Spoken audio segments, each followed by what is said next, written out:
नमस्कार मित्रांनो, मुरंबा या मालिकेच्या आजच्या भागात आपण बघूया.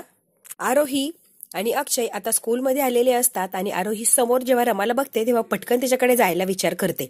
पण जेव्हा अक्षय म्हणला की तिचं नाव घ्यायचं नाही परत, तुला माझी शपथ आहे, आरोही पटकन स्वतःला सावरते आणि बिचारी शांत बसलेली असते.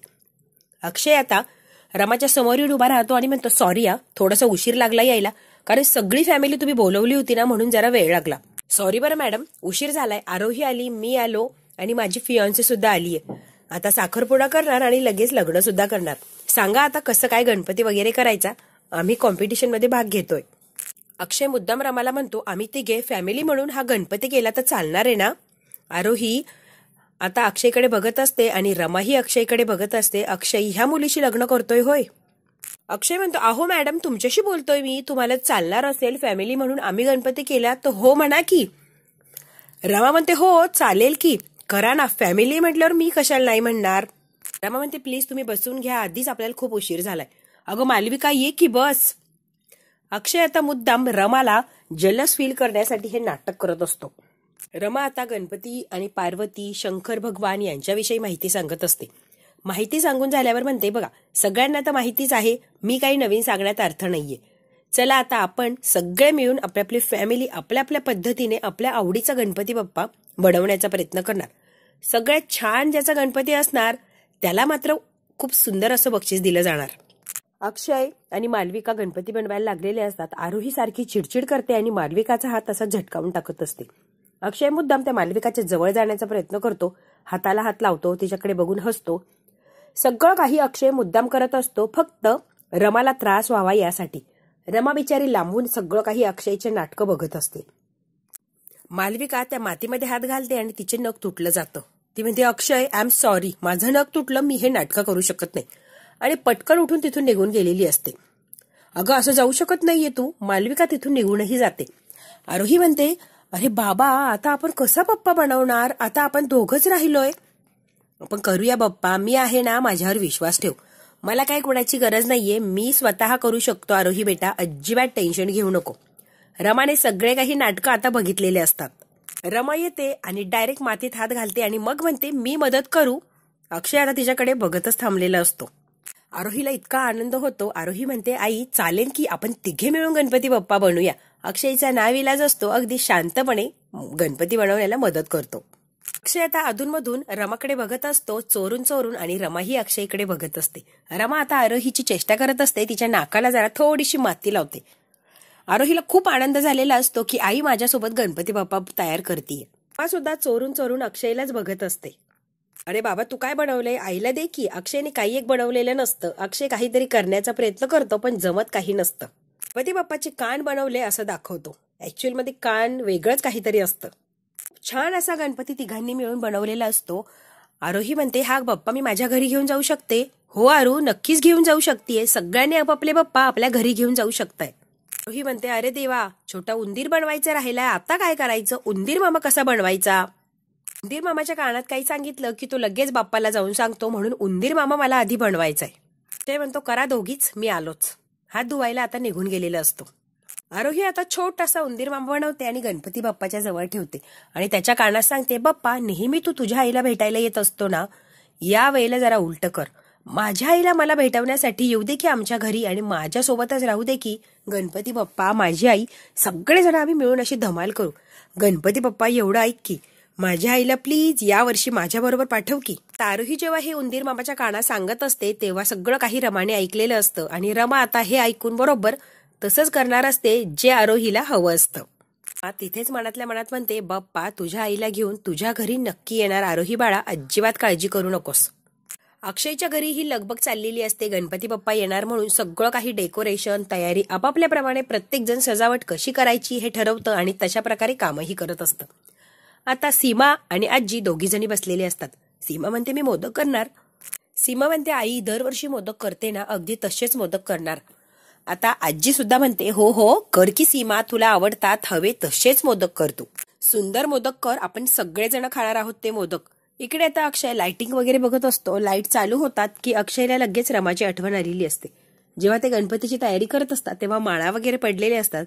रमा घेते आणि अक्षयच्या गळ्यात त्या माळा टाकते. अक्षयला सगळे काही रमाबद्दल बरोबर घातलेले क्षण सारखे आठवत असतात.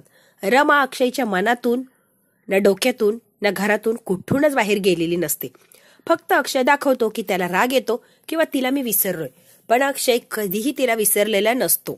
डेकोरेशन करायच्या वेळेला रमा त्याला किती त्रास द्यायची, किती चिडचिड करायला लावायची, सगळं काही त्याला आठवत असतं. आणि अक्षय सुद्धा तेवढ्याच प्रेमाने आणि काळजीने तिला समजावून सांगायचा, हेही त्याला आठवतं. मखर करायची कॉम्पिटिशन ठेवलेली असते, त्यामध्ये सगळ्यांनी आपापल्या पद्धतीचे मखर बनवलेले असतात. आई आजीला जे मखर आवडेल त्याला बक्षीस असतं. अक्षय आणि रमाच्या मखर इतकं सुंदर असतं की त्याला आई आजीने बक्षीस दिलेलं असतं.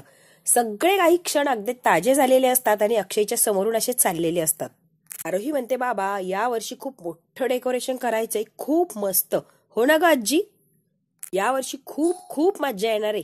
कारण सांगू का तुम्हाला आपल्याला मज्जा काय येणार आहे? कारण मी, बाबा आणि आरोही लगेच बोलायचं बंद होते. अक्षय लगेच आता थोडा थांबलेला असतो. आरोही नेमकी काय बोलण्याचा प्रयत्न करतेय याच्याकडे तो लक्ष देतो.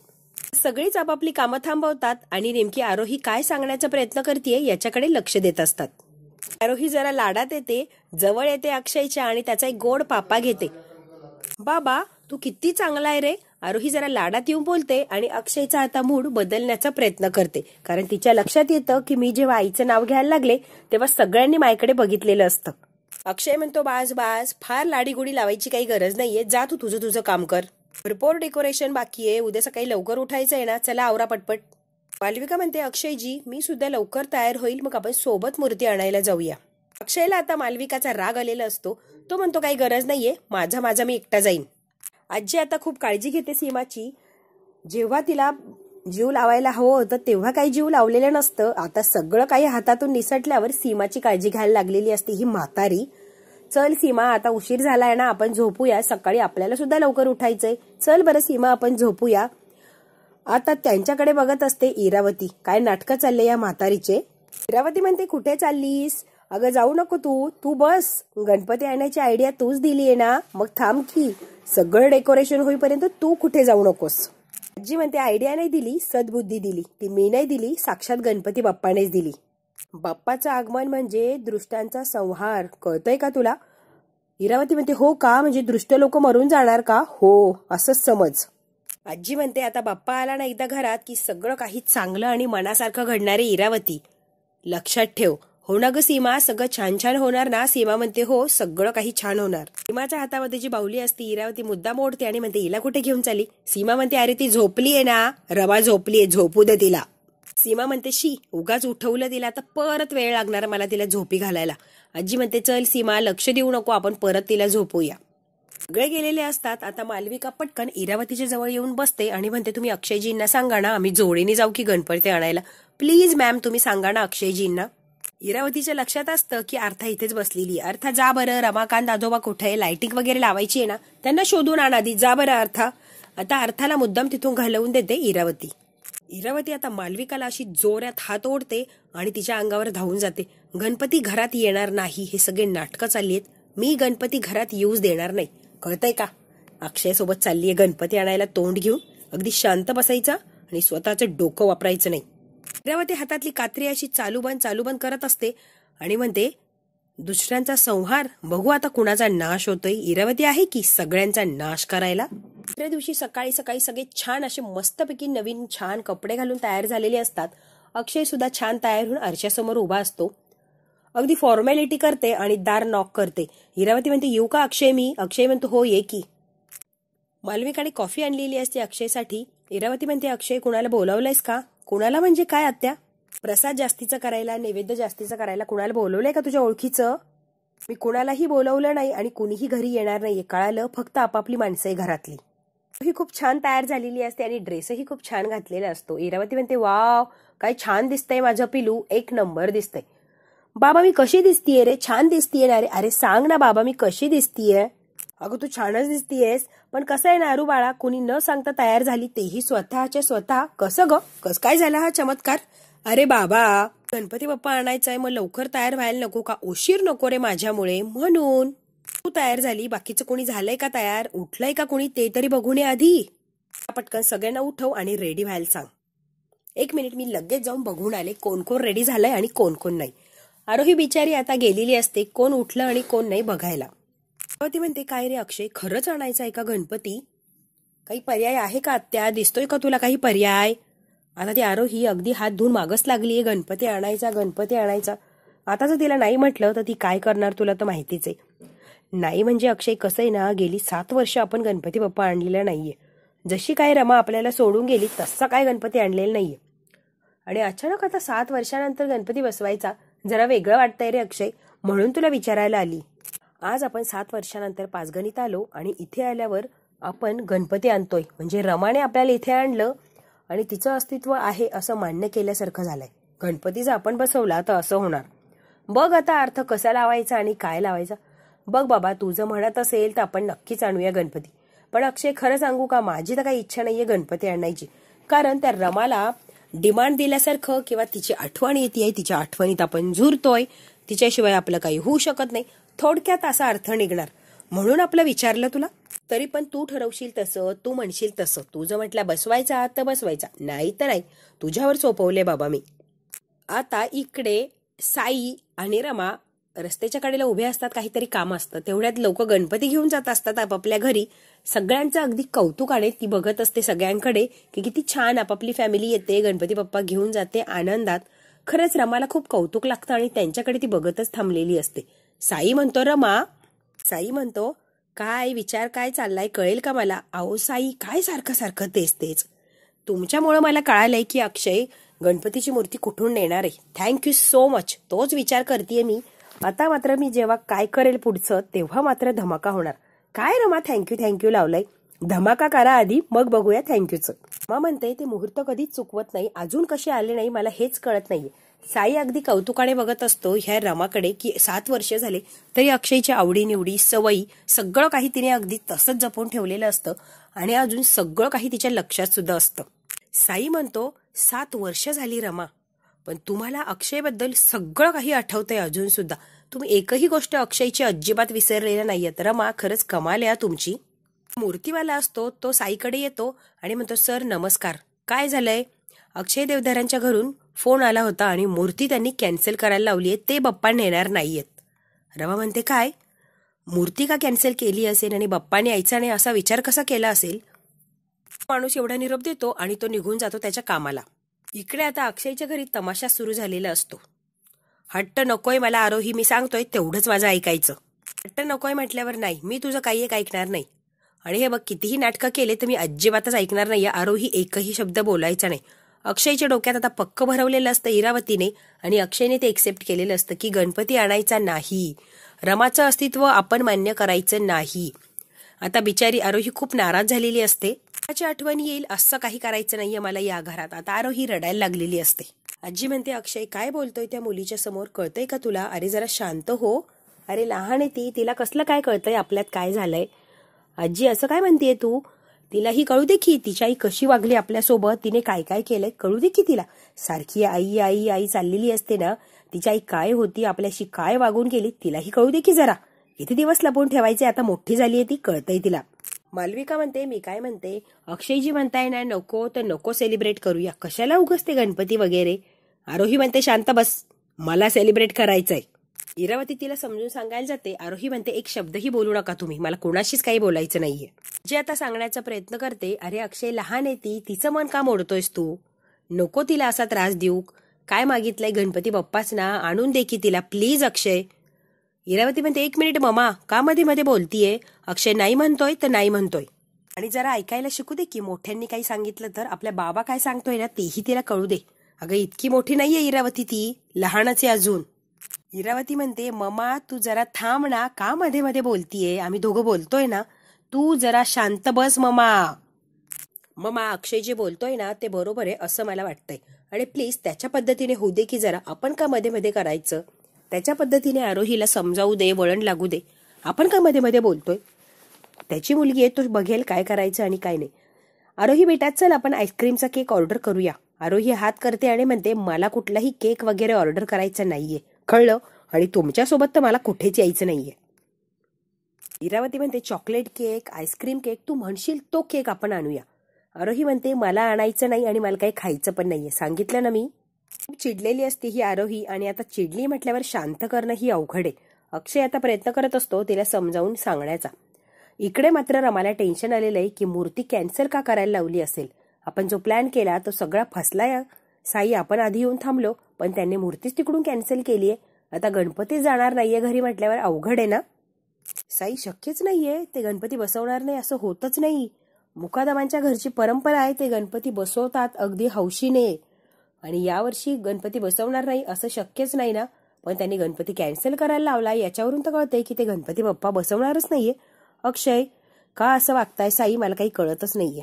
साई म्हणतो रमा त्यांच्या घरातलं त्यांना माहिती, पण ती इरावती आहे ना, इरावती सगळा पचका करून टाकणार बघा. निगेटिव्ह काय असेल ते सगळं इरावतीकडे आहे आणि सगळ्यांकडे देण्याचा प्रयत्न करते. त्यांच्या घरात गोंधळ ना 100% त्या इरावतीनेच पसरवलेला असणार. बघा तुम्ही रमा मी काय सांगतोय. इरावतीने पचका केला त्यामुळे सगळं काही झालं असणार आहे. आरोहीची इच्छा होती गणपती बसवायचा आणि अक्षय सुद्धा तयार झाले. ऐन वेळेला कसे नाही म्हणू शकताय साई, खरंच हे अवघड आहे ना हो. तुम्हाला माहितीये साई, आरोही इतकी खुश होते ती काल गणपती बाप्पाच्या उंदीर मामाला सांगत होती की तू तुझ्या आईला भेटायला येतो ना, तू आता माझ्या घरी येणार तेव्हा माझ्या आईला सुद्धा घेऊन ये मला भेटायला. इतकी खुश होती माझी आरोही, इतकी आनंदात होती. अरे बापरे किती आणि काय सांगू तुम्हाला साई, तिच्या चेहऱ्यावरचा आनंद बघितला असताना की तुम्हालाही लक्षात आलं असतं आरोही किती खुश आणि किती आनंदी होते. पण आता हे काय नेमकी त्यांनी मूर्तीच कॅन्सल केली म्हटल्यावर बाप्पाच त्यांच्या घरी येणार नाहीये. साई माझ्या मुलीची इच्छा मीच पूर्ण करणार. तुम्ही त्या दादांना सांगा गणपती कॅन्सल करू नका, आम्ही गणपती नेणार. आता माझ्या मुलीची इच्छा मीच पूर्ण करते. सांगते त्या सगळ्या गोष्टी अरेंज करायच्या प्लीज साई, मी करतो तुम्ही फक्त बोला. साई आता जाऊन सांगतो की मूर्ती वगैरे कॅन्सल करू नका, आम्ही मूर्ती नेणार आहे. त्याच्या डोक्यात आता आयडिया आलेली असते आणि तसंच ती करणार असते. इकडे आता आरोहीला सगळे समजावून सांगण्याचा प्रयत्न करतात पण आरोही मात्र कुणाचा काही ऐकायला तयार नसते. गणपती बाप्पा आणायचा म्हणजे आणायचा एवढंच तिच्या डोक्यात असतं. पण आता इरावतीने घोळ घातलाय म्हणल्यावर अक्षय ऐकणार नाही हेही सगळ्यांना माहितीये. आजी म्हणते बाळा मी सांगितलंय अक्षयला, तो ऐकत नाहीये, त्याला मी काय करू. इरावती म्हणते नाही आणायचा आहे ना गणपती. आरोही म्हणते आणायचा आहे गणपती. कोण म्हटलं आणायचं नाहीये, तू म्हणती आणायचं नाहीये. आजी म्हणते इरावती का त्या लहान मुलीशी वाद घालतीये, आपल्या घरची परंपरा आहे ती गणपती आणणं म्हणजे, आणि परंपरा अशी मोडू नये. त्याचा इतका कोप होतो ना आणि म्हणूनच घराची ही अवस्था चाललीये. आरोही अजिबात ऐकत नसते आणि मोठ्या आवाजात बोलत असते की मी कोणाचं ऐकणार नाही, मला गणपती आणायचा आहे. अगदी बिचारी रडायला लागलेली असते. आरोही अजिबात ऐकत नसते. अक्षयही समजून सांगण्याचा प्रयत्न करतो पण ती अगदी रडायला लागलेली असते. बाबा नाही म्हणतोय गणपती आणायला, तर कोण आणणार आहे गणपती. आरोही तुला कळत नाही बाळा सांगितलेलं, का हट्ट करतेयस तू. तेवढ्यातच बँड बाजा अगदी वाजत गाजत आल्याचा आवाज आलेला असतो. आता सगळ्यांचे कान डोळे बाहेर लागतात. नेमकी कोण आलाय आपल्या अंगणात एवढं वाजत गाजत. सगळे आता आश्चर्याने बाहेर येतात आणि बघत असतात कशाचा आवाज येतो आणि कोण आलंय आपल्याकडे. रमा आलेली असते गणपती घेऊन, बँड बाजा सगळं काही वाजवत आलेली असते मोठ्या थाटामाठात. अशी पूर्ण पलटणच तिने आणलेली असते आणि गणपती बाप्पाचं असं काय जोरदार स्वागत करत ती आलेली असते अगदी अक्षयच्या दारात गणपती बाप्पाला घेऊन. इकडे आता घरातली लोक म्हणतात ढोल ताशांचा आवाज कोण आलं असेल काय माहिती बाबा. गणपती बाप्पा मोरया, मंगलमूर्ती मोरया अगदी दारात येऊन थांबलेली असते रमा गणपती बाप्पा सह. मालविका म्हणते कोण म्हणते गणपती बाप्पा मोरया. बाहेरून आवाज येतोय, चला जरा बघू तरी आपण कोण आहे. ही आता आनंदात असते आणि पळतच जाते. मला माहितीये कोण म्हणते गणपती बाप्पा मोरया आणि आरोही आता पळतच सुटलेली असते बाहेर कोण आहे नेमकी बघायला. ही जाते रमाच्या जवळ उभी राहते आणि जोऱ्या जोऱ्यात म्हणते गणपती बाप्पा मोरया, मंगलमूर्ती मोरया. राणी आता पटकन तांदळाने भरलेला ग्लास आराच्या हातात देते आणि औक्षणाचं ताट आणायला पळतच गेलेली असते. सीमा जेव्हा रमाला बघते तेव्हा सीमा अगदी रडायला लागलेली असते. इतका आनंद झालेला असतो सीमाला रमाला बघून की अगदी डोळ्यातून पाणी व्हायला लागलेलं असतं. सीमा रमाचीच वाट बघत असते अगदी रात्रंदिवस 7 वर्षांपासून. आणि रमा परत एकदा तिला दिसली अगदी भाऊक झालेली असते आणि रमाच्याही डोळ्यात पाणी आलेलं असतं. अक्षय आता बघतच थांबलेला असतो ही रमा करतेय तरी काय.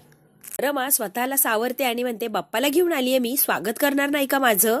अक्षय म्हणतो मॅडम तुम्ही हे करायची काही गरज नाहीये. गरज आहे, माझ्या मुलीची इच्छा पूर्ण करणं ही गरज आहे माझ्यासाठी. आणि आज तर बाप्पाने इच्छा पूर्ण करून घेतलीये माझ्याकडून आणि त्यामुळे अक्षय मी काही केल्या थांबणार नाही. मी घरात येणार आणि गणपतीचं अगदी आनंदाने स्वागत करून चांगलं त्याचं कौतुकही करणार, तेही तुमच्या घरात मी स्वतः. तुम्ही मला थांबवू शकत नाही आहात अक्षय.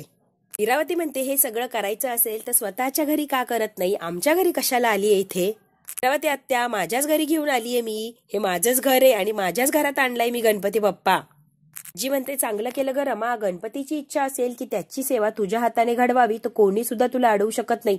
ये ग बाई, तुझं स्वागत करतोय आम्ही. जी म्हणते, अक्षय, देवाला असं ताटकळत ठेवणं बरं नाही. स्वतः चालत आलाय आपल्या घरी, आनंदाने त्याचं स्वागत करू आणि घरात त्याची स्थापना करू. चल बरं अक्षय. अक्षय म्हणतो, ठीक आहे, चला आता स्वागत करा आणि गणपती बाप्पाला आतमध्ये घ्या. आणि लगेच औक्षणाचं ताट घेऊन येते. आजी म्हणते, इरावती, रमाचं औक्षण करायचं आणि मानापानात तिला घरात घ्यायचं. कर बरं इरावती. हो, त्याच्या आधी तिचे पाय धुवायचे दुधाने, पाण्याने आणि मग तिच्या पाया पडून हळदी कुंकू वाहून तिला मानाने घरात घ्यायचं. कळालं का इरावती? भाकर तुकडा सुद्धा ओवाळायचा आणि मग तिला घरात घ्यायचा. मी असं काही करणार नाहीये. ती डायरेक्ट म्हणते, मी असं काही करणार नाहीये मामा. आता सगळे बघायला लागलेले असतात इरावतीकडे. नकळतपणे इरावती काय हळूहळू सगळ्यांना कळायला लागलेली असते. मित्रांनो, हा भाग इथेच संपतो. पुढच्या भागात काय होणार अगदी थोडक्यात आपण बघूया. इरावतीने आता रमाला आतमध्ये घेतलेलं असतं आणि रमाकडे बघून म्हणते, खूप हौसेनं तुला गणपती आणायची, गणपती बसवायची. बघ आता कशी जिरवते मी तुझी रमा. मुद्दाम इरावतीने दिव्यातलं तेल सांडलेलं असतं खाली की त्यामुळे आता रमा घसरून पडणार आणि गणपतीही पडणार आणि रमाही पडणार. आजी म्हणते, चल आता रमा, ये समोर. आता पाय घसरून पडायला लागलेली असते. अक्षय तिला अगं असं म्हणतो आणि सावरतो. सगळेच बघायला लागलेले असतात की अक्षयने गणपतीला आणि रमाला दोघांनाही सावरलं. सगळे आता यांच्याकडे बघायला लागलेले असतात. रमा आणि अक्षय सुद्धा एकमेकांच्या हातावर हात ठेवलेला असतो आणि एकमेकांना अगदी एकटक असे बघत थांबलेले असतात. गणपती बाप्पाचीच इच्छा असते की रमाने आणि अक्षयने परत एकदा एकत्र यायचं, तेही आनंदाने. आता बरोबर तेच होत चाललेलं आहे. आता बघूया रमा आणि अक्षयला एकत्र येण्यापासून इरावती वाचवते का? इरावतीचे डावपेच परत कामी येतात का? हे जर बघायचं असेल तर बघायला लागणार उद्याचा भाग. मित्रांनो, हा भाग इथेच संपतो. व्हिडिओ आवडल्यास लाईक, शेअर, सबस्क्राईब नक्की करा. धन्यवाद.